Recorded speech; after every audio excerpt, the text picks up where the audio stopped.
قدر این دهن را هم بدان که گفت بسم الله الرحمن الرحیم.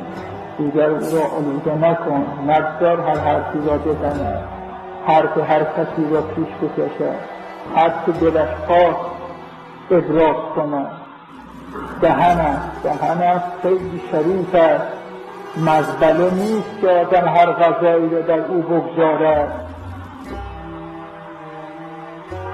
انسان باید واردات و صادرات دهنش را بپاید، هر چه به دهن بگذارد و هر چه از دهن خارج کند.